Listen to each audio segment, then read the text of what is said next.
This is Pet Life Radio. Let's talk pets.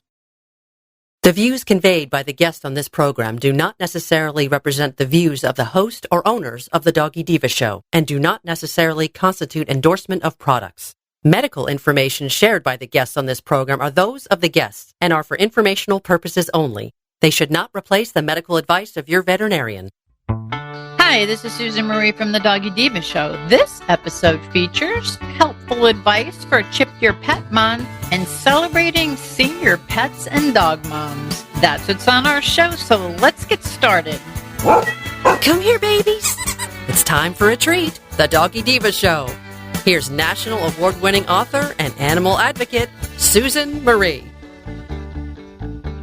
Hi, welcome to the Doggy Diva Show, the show for animal lovers. I'm your host, Susan Marie, and as always, I'm joined by my canine co-hosts, the Doggy Divas themselves. Thank you for joining us today as we bring you the experts in the pet and animal world right to you. Contact us at thedoggydiva.com. That's the DOGGYDIVA.com. We love hearing from you, so go grab a cup of coffee and your pet's favorite treat, and we'll be back in just a moment. Take a bite out of your competition. Advertise your business with an ad in Pet Life Radio podcasts and radio shows. There is no other pet-related media that is as large and reaches more pet parents and pet lovers than Pet Life Radio. With over 7 million monthly listeners, Pet Life Radio podcasts are available on all major podcast platforms. And our live radio stream goes out to over 250 million subscribers on iHeartRadio, Odyssey, TuneIn, and other streaming apps. For more information on how you can advertise on the #1 pet podcast and radio network, visit PetLifeRadio.com/advertise today. Let's Talk Pets on PetLifeRadio.com.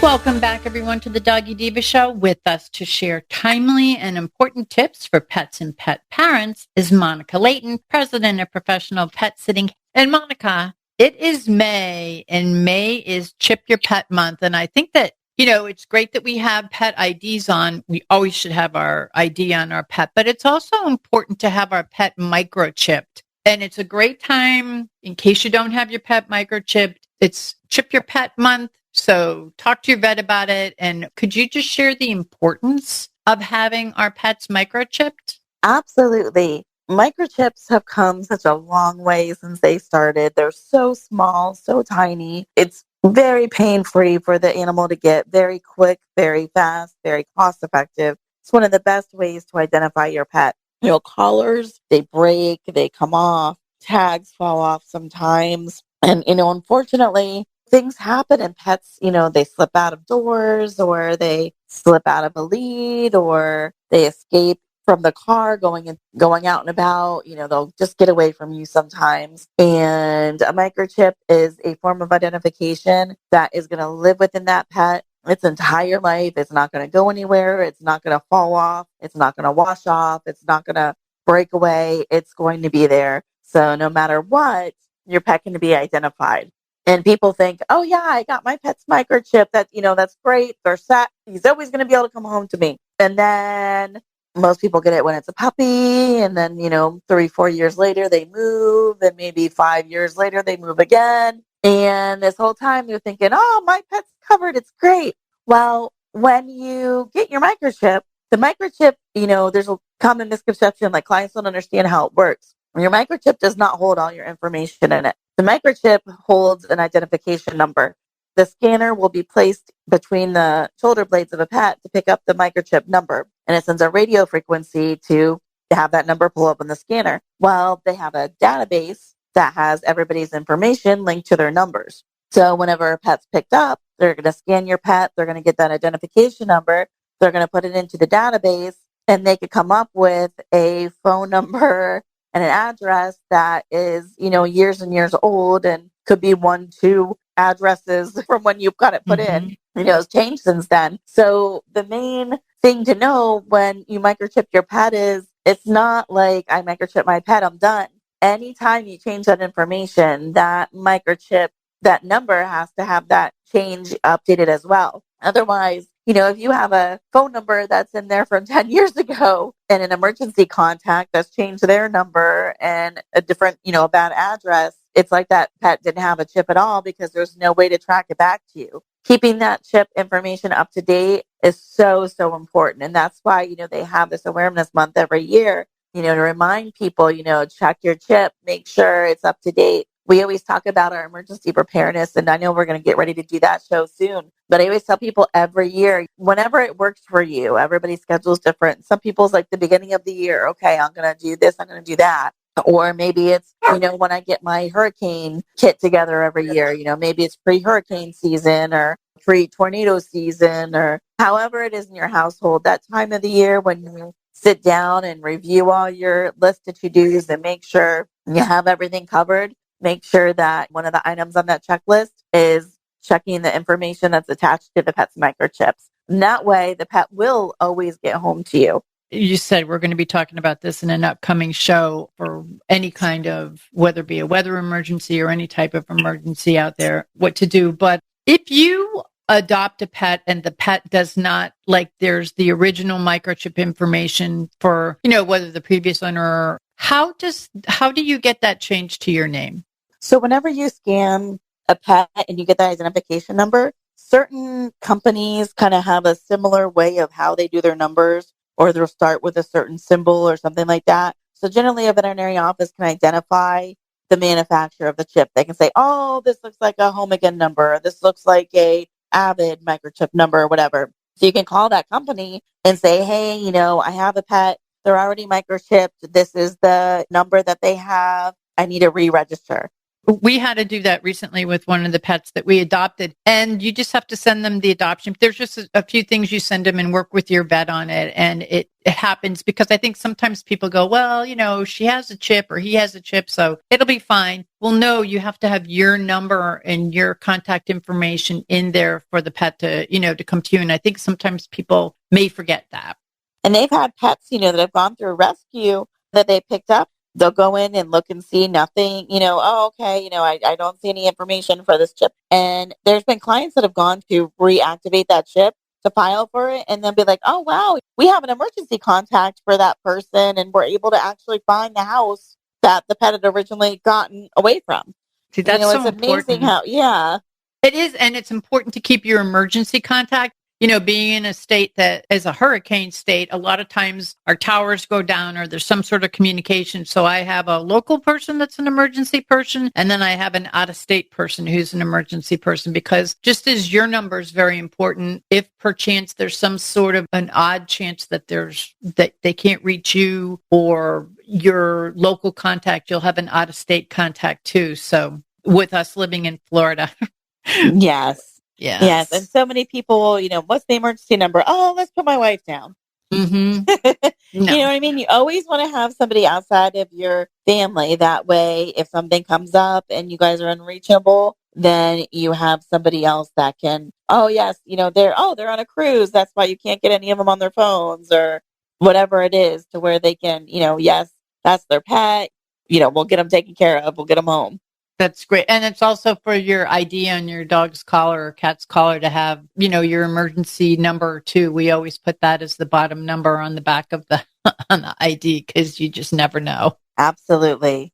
Well, Monica, as always, this is great information. And everybody, it's May, it's Chip Your Pet Month. So if you're not quite sure if your pet's chipped or not, or if it's something you want to make sure that it's updated, that you make sure this is a great month to just like go, oh, I better update my contact information, or make sure my contact information or my emergency contact information is current and up to date. So sometimes it's like, this is the month to do it, even though we should be doing it every month. But it's great to know during May, because it's Chip Your Pet Awareness Month. So Monica, as always, great information, very timely information. And I thank you very much. Thank you.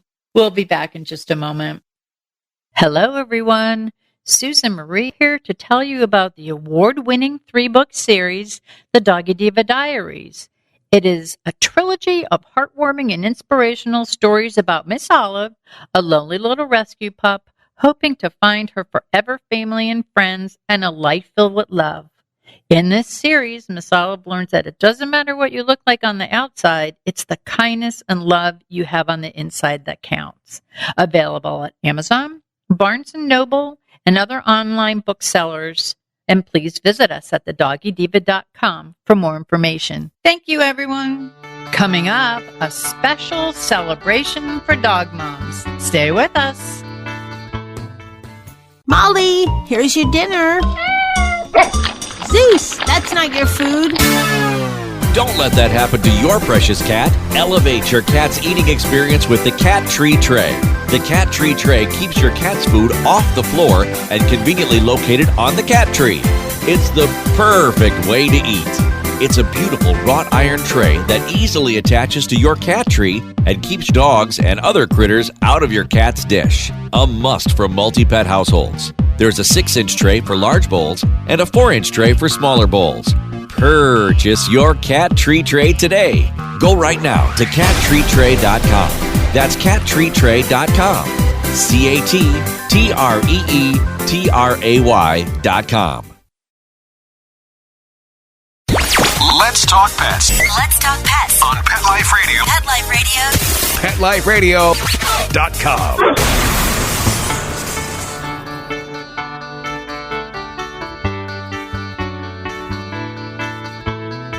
Welcome back, everyone, to the Doggy Diva Show. As a dog mom, I feel it's my responsibility to be sure my pups are living in a healthy and safe environment, ensuring regular veterinary care, providing proper nutrition, exercise, and basically having fun with my dogs, all the way from puppyhood to when they become seniors. Being a dog mom, that love has no bounds. For all of the dog moms out there, happy Dog Mom Day. National Dog Moms Day is observed on the second Saturday in May, and this year it's on May 11th. And with thanks and celebrations, all these dog moms who dedicate their love and support every single day with their beloved pups get to celebrate a day just for them. So feel free, dog moms, to shower your pups with extra love, hugs, treats for you and your dogs. Love to do that, and it strengthens the strong bond between dog moms and your precious fur kids.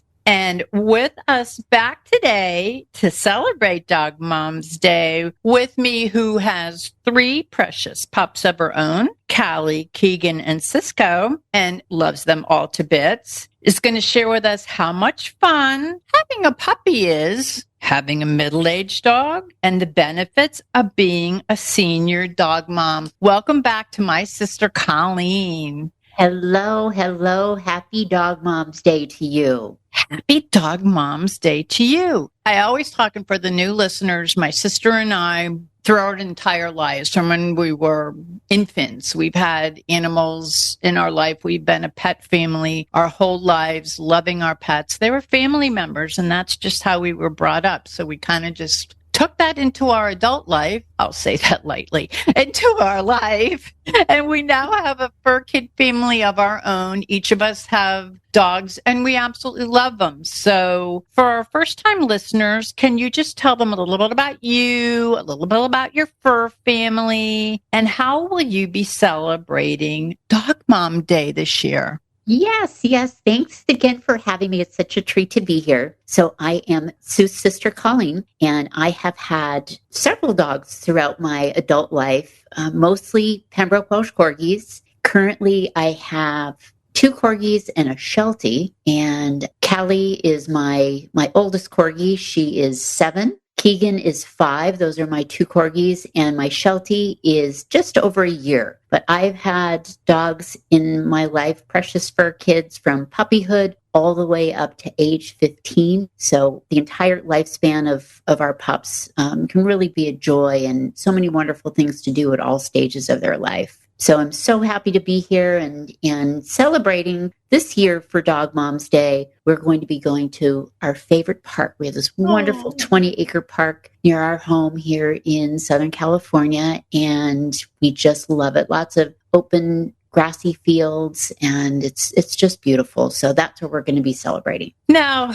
we both are dog moms, and we're dog moms to young dogs. middle-aged dogs, senior dogs, and both of us have had senior dogs. And, I love my little Sassy. She has such an energy. She brings me so much joy. But I have to tell you, I also love my seniors because they still have energy. But in my case, it's like not that overwhelming energy. It's like a nice, comfortable, calm energy. Coco was at one time a puppy. We rescued her as a puppy, or she kind of adopted us. And she was a handful. And she is now a gracious 9-year-old senior. She just became a senior. She's into her senior years now. And of course, Fawn just turned 13. So she's an elegant senior lady as well. So I guess what maybe we could talk about, Sister, is technically when does a dog become a senior? Like when in reality does a pet become a senior? So very good question. I did some research before our chat today, and the short answer to that question is it varies. So according to the AVMA and the AKC, which are two very important organizations in the animal world, it kind of depends on the dog's size. So for smaller toy breeds, dogs that are less than 20 pounds, a senior dog would be 8 to 11 years old. So an 8 to 11-year-old toy breed is considered a senior. Same for medium-sized dogs, very similar. So if you have a dog that's 20 to 50 pounds, if they're aged 8 to 10, they'd be considered a senior. For the larger breeds, 50 to 90 pounds, an 8 or 9-year-old dog would be considered a senior. And then the giant breeds are considered a senior. So the 90-plus pound dogs at 6 to 7 years old. So the smaller dogs tend to age less quickly.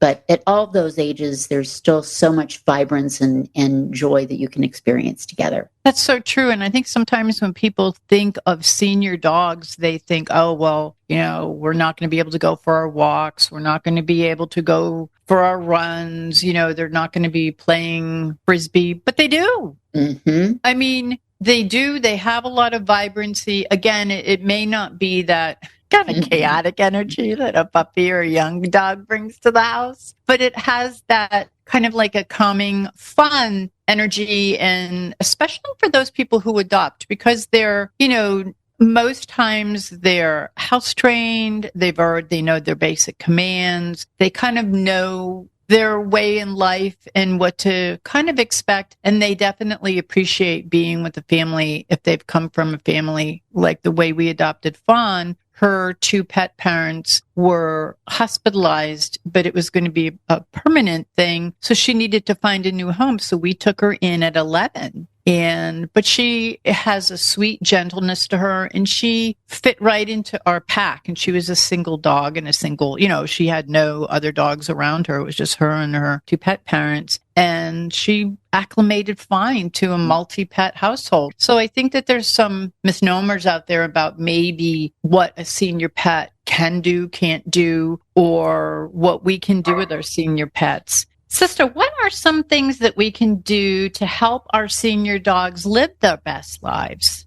So there are countless things that we can do to help our older dogs live their best life. And I'm going to touch on 6 things that seem to be consistent throughout my research as I was looking into the topic for our chat today. And the first thing that seemed very important, which is kind of intuitive, is grooming. So grooming your older dog, it's wonderful bonding time, keeping it positive and pleasant. Your senior dog will absolutely soak up the pampering. And it's just a really wonderful time to bond with them and connect with them. A few things in particular with the grooming is keeping their nails trimmed. So keeping your senior dog's toenails short and tidy is an essential part of caring for them. Long toenails may cause the dog to stand and walk abnormally, resulting in pain or accelerate or exacerbate arthritic changes. And since we're not walking with our older dogs quite the distances that we did with our younger dogs, they're maybe not out on the pavement as much, wearing down their nails. So keep an eye on that and just make sure that their nails are nice and trimmed and tidy. Also, brushing your dog. I love to brush my dogs. And it's, again, very important to their overall health and also to keep their coat health the way it should be. It'll keep it shiny and smooth and tangle-free. And also, while you're brushing and you're very close to them and you're petting them at the same time, you can take a look and see and sort of inspect for any kind of lumps, open wounds, any fleas or ticks or anything of that nature, all while enjoying the time together, just brushing with a nice soft brush with your senior dog. Another topic that seemed to come up frequently in the research was providing a little bit of extra comfort for your older dog. They should have easy access to nice, warm, comfortable beds and without fear of disturbance. So I don't know what your experience has been in the past, but sometimes my older dogs like to kind of be in their own little space away from kind of the chaos of, the day-to-day life from time to time. So having a nice, comfortable space for them to be quiet on their own is really important. If your dog has joint issues at all, like arthritis, maybe consider an orthopedic bed or a memory foam bed, which are really nice, and you can get them just about anywhere these days. And also another thought for when it's chilly out, consider a heated bed or a heating pad on the top of the bed. They're really great for soothing stiffness and aches, and it keeps them nice and warm when it's cold out. The third thing that I wanted to mention was maintaining their mobility. So as I had mentioned, maybe we're not taking our older dogs out for as long of a walk as we used to or as frequently as we used to, but it is important to get them out and about, not only for their physical well-being, but also for their mental well-being. Kind of getting out and experiencing new sights and smells and the fresh air, in addition to keeping their muscles strong and keeping them mobile is really important as they get older. Another thought is to make your home more senior dog friendly. So a couple of ideas: add carpets for better grip to provide traction, maybe a yoga mat or an anti-slip rug on slippery floors in front of food and water dishes, just to help your dog with the traction. As they get older, sometimes it's a little harder for them to get up or to stand on a slippery floor. So just maybe providing those few extra things that would make it easier to get around. Also, pet stairs or a ramp to get on and off furniture, and then a ramp also maybe to get in and out of the car. For my dogs, as they get older, I lift them in and out of the car, but for the larger dogs, to save on our backs, it's kind of nice to be able to use a ramp. The fifth thing that I wanted to mention was to pay particular attention to their nutrition. So speak with your vet about possibly transitioning your older dog to a new diet that's specifically formulated for the health and well-being of an older pet, especially if they have any underlying health conditions. And finally, the last thing I wanted to mention, and certainly not the least important, is veterinary care for your older dog. It's really important that they get proper veterinary care, because early detection of chronic diseases like kidney disease and thyroid disease, diabetes, the detection and treatment of those diseases really can help preserve their quality of life. So consider taking your senior pet to see the veterinarian twice a year. I know usually with the younger dogs, you bring them once a year, but consider taking them twice a year so that you can catch any sort of illnesses soon, and they can be treated before they become major illnesses. And also, your veterinarian is the best resource to address any questions or concerns you may have about taking care of your senior pet, because, they all have unique issues and unique needs, and having a wonderful veterinarian corner advising is really important. So those are kind of the highlights that I found I've kind of experienced as a senior pet parent, and also in the research that I saw. But there are a lot of other things that you can do with your older pet that can make your time with them just as wonderful and fulfilling as it was, or maybe even more so than when they were younger. I think that those are so great, and they're very timely and very helpful. And you came to visit me when you came last year. Actually, Franny was still with us, and as you saw, we had literally you can't go into a room without dog beds. I mean, I have dog beds everywhere. Wherever she decided she wanted to plank herself down, it was going to be in a dog bed, an orthopedic dog bed. And I think it's just a wonderful thing. And we also had the runners, the rug runners, so that, because we have all tile, we're in Florida, so we have rug runners. And one of the things that you talked about with partnering with your veterinarian, and I think that you went through this like with your pups too, which is you could use chiropractor, acupuncture, laser therapy, things such as that too. And anything to do to partner with your veterinarian to make your senior pet comfortable, I'm open to it. I know you are. You and I, as some of our dogs got a little older, those walks became shorter and shorter, and we both invested in awesome dog strollers. And we were those dog moms that walked around with their dogs in dog strollers, but they still like to be out. They just still kind of like going, okay, I did the walk, I did the run, I'm ready for the stroller. And they love it. They totally enjoyed it. So those are some great ideas. The things that you brought up were so helpful. And I love with the grooming, because you're right. I love brushing my dogs. And my dogs are short-haired dogs. You have long-haired dogs. But that bonding experience and the feeling that is there when you're doing that, it's so wonderful. I don't think it can be duplicated. It's not only are you grooming them, but you're also strengthening that bond, which is so important between a dog mom and their pup, or a pet parent and their pup, whatever. It's a very, very strong bond, and, they trust you. And that's what that's about. So I thank you very much for that too. Yeah, they kind of melt. They kind of melt Yes. in your lap as you're brushing them. It's wonderful. Yes, they look forward. They see the brush and they go, yeah, we know what's next. So, Colleen, I'm so happy that you spent Dog Mom Day with me, and I want to thank you also for sharing the joys of being a dog mom, and for those great tips and that great advice for being a dog mom to a senior pet, because there's so many ways that you're giving back love it's unconditional love, but in a very special way. It's wonderful. Young pups are good, but I love me a senior. And I also want to wish happy Dog Mom's Day to our producer, Cara, and her two beautiful pups, Murphy and Mimi. So happy Dog Mom's Day to you. And for those of you looking to share extra love and appreciation for the dog moms in your life, you might consider giving them a special card, sending them a special note, getting them a cute dog mom mug. I have so many, and I love them. They bring such smiles to my face. A dog mom tote, t-shirt, or even, yes, I'm one of them, a matching t-shirt for the dog mom and one for the fur kid.